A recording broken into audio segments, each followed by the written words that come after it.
Out there where the dust never really settles and the wind carries stories farther than men ever could, a lone traveler moved through a half-forgotten town like he had no reason to stop for anything. His boots struck the wooden planks in a slow, steady rhythm, the kind that tells you a man has walked too many miles to care about where the next one leads. Folks on the porch watched him pass, but nobody called out, because in places like this, strangers are either trouble or trouble waiting to happen.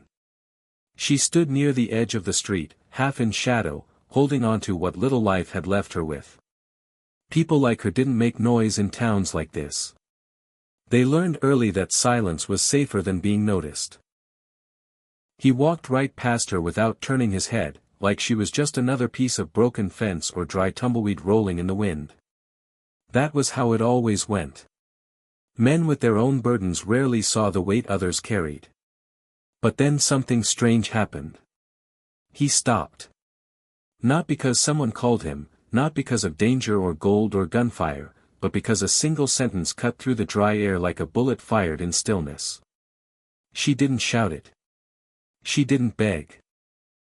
She only spoke it once, low and steady, like a truth that had been buried too long to stay buried any longer.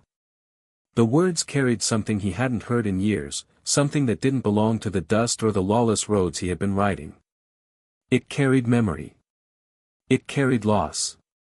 It carried the kind of honesty that doesn't ask for permission before it changes a man.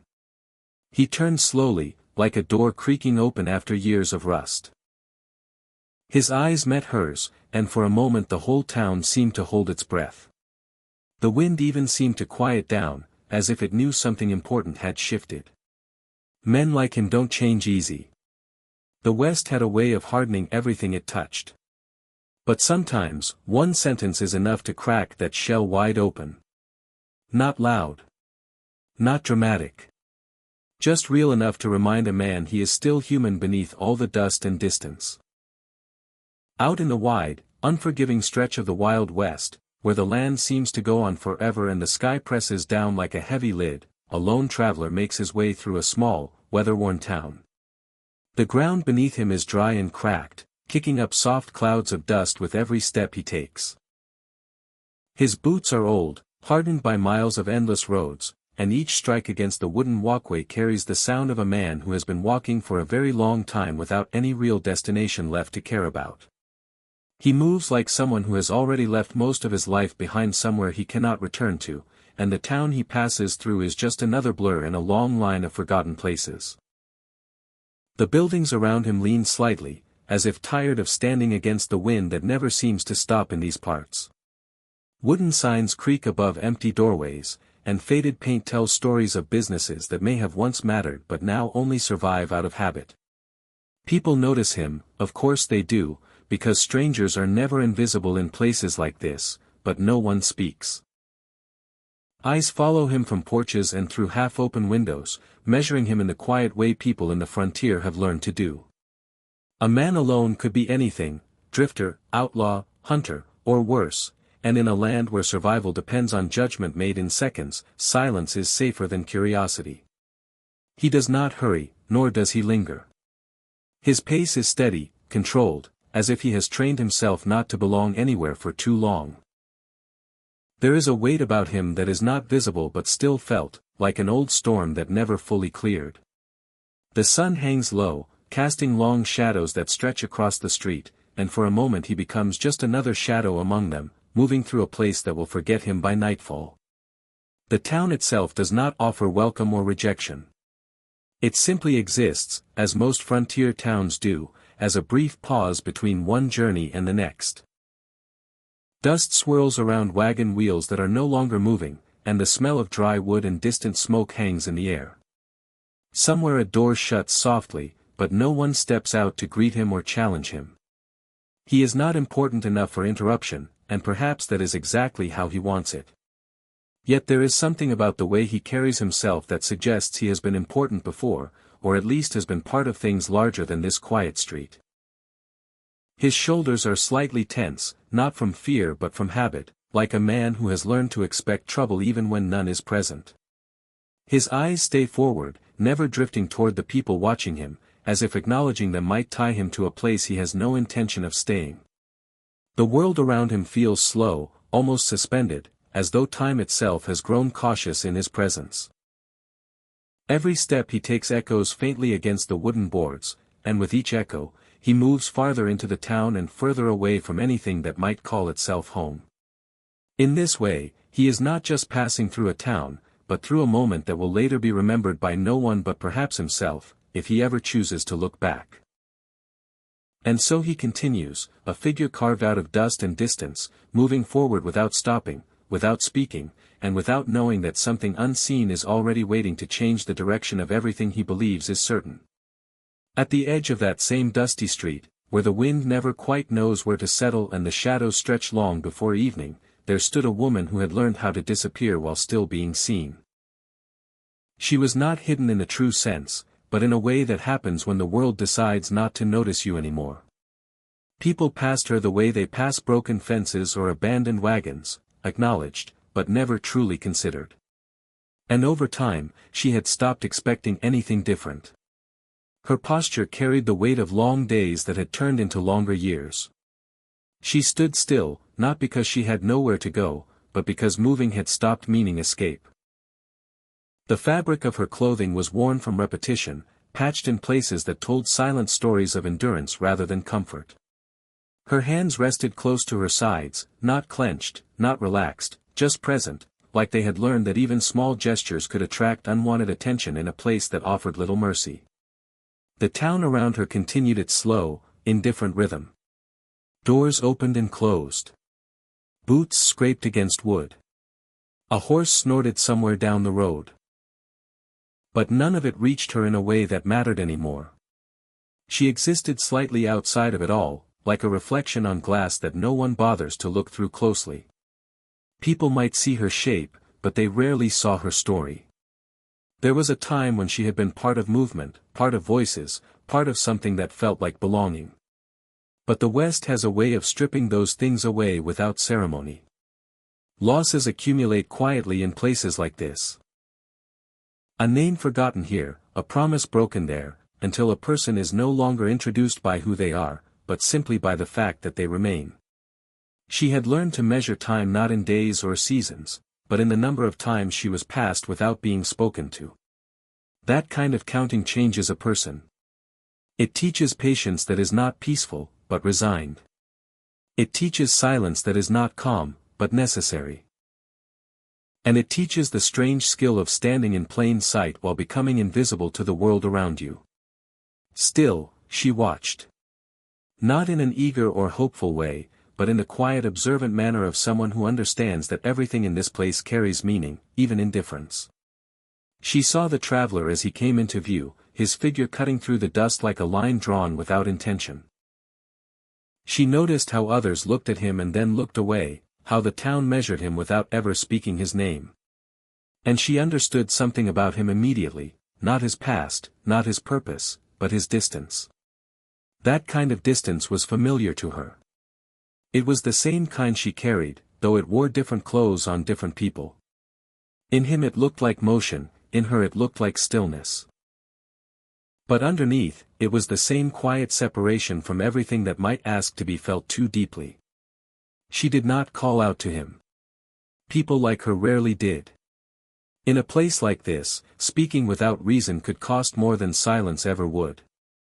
Instead, she remained where she was, as if the street had decided her position long before she arrived. Her presence was steady, almost unremarkable, but it held the kind of quiet endurance that only comes from surviving more than most people would ever choose to endure. He kept walking the same way he always did, like the world around him was nothing more than passing scenery meant to be endured rather than engaged with. In towns like this, a man learns quickly that looking too long at anything can turn into trouble, and talking to the wrong person can turn into worse. So he had made a habit out of distance. Distance from questions. Distance from eyes. Distance from anything that might slow him down or pull him back into a life he had already decided to leave behind. The street beneath him creaked softly with every step, old wood reacting to years of boots and wagon wheels that had long since stopped caring about preservation. Dust drifted lazily through the air, catching light in small, fading bursts before falling back into the same dry earth it always came from. The town did not resist his presence, nor did it welcome it. It simply allowed him to pass through, as it had allowed countless others before him, each carrying their own reasons for not staying. He did not look to the left or right. That was important. Looking meant noticing, and noticing meant involvement, and involvement was something he could no longer afford. There had been a time when he would have acknowledged the people on porches, maybe even nodded or tipped his hat. But that version of him had been worn down by things he never spoke about. Now he moved like someone who had learned that silence was safer than connection. As he passed the woman standing near the edge of the street, he did not stop. Not because he was cruel, and not because he did not see her, but because his mind had already trained itself to treat every figure in a town like this as temporary. Strangers were not stories yet. They were just shapes that existed briefly in his path before disappearing behind him. That was the rule he had built for survival: keep moving, keep detached, keep untouched. The woman was just another presence in that pattern. A shadow among shadows. He registered her only in the most basic sense: human shape, still posture, no immediate threat, and then let her fade into the background of his awareness. His boots continued forward without hesitation, each step carrying him farther from any responsibility that might try to attach itself to him without warning. The townspeople watched him do this in their own quiet way. They had seen this kind of man before. The kind who arrives without announcement and leaves without memory. There was nothing unusual about it here. The West was full of people passing through each other's lives without ever touching them. It was almost expected at this point, like dust on the wind or empty bottles behind saloons. And yet, there was something precise about the way he ignored her. It was not anger. It was not arrogance. It was discipline. The discipline of someone who has learned, through experience, that stopping even once can lead to being pulled into things that are difficult to leave behind. He had built walls inside himself, not out of hatred, but out of necessity. Those walls did not allow exceptions. So he walked past her as if she were part of the environment itself, like the broken fence posts or the faded signs above closed doors. He did not know her name. He did not know her story. And in that moment, he believed he did not need to. She did not raise her voice when she spoke. In a place like this, shouting meant desperation, and desperation was something people learned to ignore quickly. Instead, her words came out steady and controlled, like they had been carried for a long time and finally found the right moment to be released. There was no dramatic build-up, no warning gesture, nothing that demanded attention in an obvious way. It was just a single sentence, simple on the surface, but carrying the weight of everything she had been holding back. The air between them seemed to tighten the moment it left her lips. The street did not change, the wind did not stop, and the town did not suddenly grow silent, but something within the space between two people shifted in a way that could not be ignored. It was not loud, yet it was louder than anything else around them. That is how certain words work in places like the Wild West. They do not need volume. They only need truth. The man was still mid-step when it reached him. His body continued forward out of habit, but something inside him hesitated. Not physically at first, but somewhere deeper, where instinct and memory meet. He had heard all kinds of voices in his life, commands, threats, lies, bargains, but this was different. It did not push against him. It pulled. Not with force, but with recognition. For a brief moment, his training tried to do what it always did: dismiss it. Keep walking. Ignore it. Nothing here concerns you. But the sentence did not behave like the usual noise of strangers. It had direction. It had intent. And more dangerously, it had familiarity, even though he could not immediately place why. He slowed without meaning to. The dust beneath his boots seemed to hesitate with him. Around him, the world kept its usual rhythm, but inside his awareness something had been interrupted. It was as if a thread he did not know was attached to him had just been pulled gently, but firmly enough to make him aware it existed. The woman did not speak again. She did not need to. In fact, speaking twice would have weakened what had already been said. One sentence was enough because it was not about information. It was about recognition. About naming something that had been left unspoken for too long. He finally stopped walking. Not fully turned yet, just stopped. That alone was unusual for him. Men like him did not pause for unknown voices. They kept moving because stopping meant risk.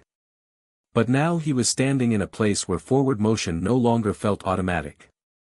The sentence lingered in his mind, repeating itself not as sound, but as meaning. He tried to place it among all the other things he had heard in his life, but it refused to sit comfortably with anything familiar. It was not a request. It was not an accusation. It was not even a question. It was something closer to a mirror being held up at the wrong time, reflecting something he had avoided seeing for years. That is what made it powerful. Not its complexity, but its precision. It had been spoken without excess, without performance, without fear of consequence. And because of that, it slipped past every defense he had built around himself. For the first time since entering the town, he was no longer just passing through space. He was part of a moment that had just changed shape. The sentence had done what no gun, no law, no warning had managed to do. It interrupted his certainty. The moment that sentence settled into the space between them, something in him that had been locked away for a long time began to shift, not loudly, not all at once, but in the slow and uneasy way old wood creaks when weight is finally placed on it again. He did not understand it immediately. Men like him rarely do. Change is not something they welcome or recognize easily, especially when it comes without warning and arrives through words instead of force. At first, he simply stood there, as if his body had forgotten the instruction to keep walking. The street behind him still existed, the town still breathed its quiet dust-filled life, but none of it felt entirely reachable anymore. His attention was no longer scattered outward. It had turned inward, pulled towards something he had not visited in a long time. The sentence had done that. It had not explained anything, yet it had unlocked something that explanation never could. He slowly turned back toward her, and that movement alone carried more weight than anything he had done since entering the town. It was not quick or defensive. It was careful, like a man approaching something fragile that he does not yet know how to hold without breaking. His eyes met hers again, but this time the distance between them did not feel empty.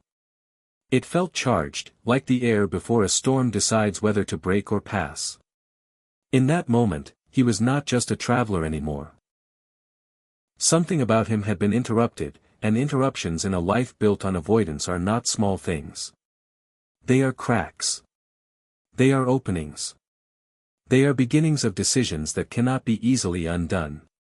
The discipline he had carried for so long, the habit of ignoring everything that might slow him down, did not vanish, but it weakened just enough to no longer be absolute.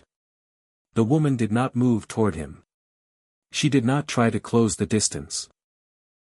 She simply remained where she was, as if she understood that what she had said had already done its work. There was no need to add anything more. In a place like this, people learn that words are not meant to be repeated when they have already landed correctly the first time. Inside him, something long buried stirred again. Not fully awake, not fully formed, but present enough to be felt. It was not just memory. It was recognition of something he had once been connected to but had drifted away from over time. The sentence had not created that feeling. It had exposed it. For a man who had built his life on distance, this kind of moment is dangerous. Because distance is safety. Distance is control. And what was happening now was the opposite of both. He was no longer fully in control of what he was feeling, and that alone was enough to change the direction of everything. The town around them remained unchanged, but their place within it had shifted. They were no longer just two separate figures existing in the same street. Something had formed between them that did not belong to the dust or the buildings or the passing wind. It belonged to understanding, or at least the beginning of it. He did not speak immediately.